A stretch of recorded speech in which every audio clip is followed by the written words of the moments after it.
అంటోడు ఓడిపోతే పార్టీ మార్చేస్తాడు. దశాబ్దం ఎవరు లేరు నాకు, మీరు తప్ప, మీరిచ్చే బలం తప్ప, మీరిచ్చే మనోబలం తప్ప ఎవరు లేరు నా దగ్గర. దాన్ని నమ్ముకునే దశాబ్దం పార్టీ నడిపాను. షర్మిల గారు, జగన్ గారి చెల్లెలు, ఆవిడ కూడా కాంగ్రెస్ లో విలీనం చేసేశారు పార్టీ. జనసేన ఒక్కటే ఆటుపోట్లు తింటూ మనకి ఉప్పాడ సముద్రం కోత గురైన నిలబెట్టుకునే ఉన్నాం జనసేన పార్టీని.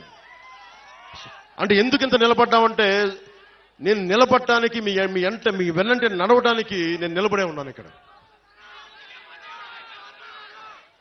ఇప్పుడు రఘురాం రాజన్ గారు RBI governor, farmer RBI governor, ఆయన ఒకటే మాట్లాడారు, 2047 విజన్ కి యువతకు ఉపాధి అవకాశాలు కావాలంటే మీకు స్కిల్ డెవలప్మెంట్ కావాలి.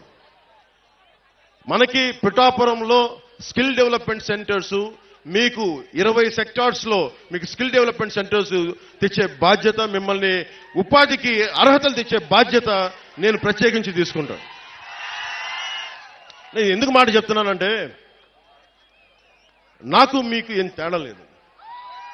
ఎందుకు చెప్తున్నాను, ముఖ్యంగా యువతకు చెప్తున్నాను, పవన్ కళ్యాణ్కి మీకు ఏం తేడా లేదు.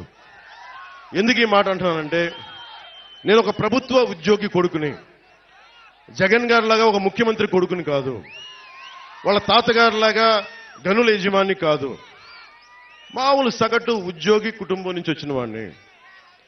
నేను నిలబడ్డాను. ఇన్ని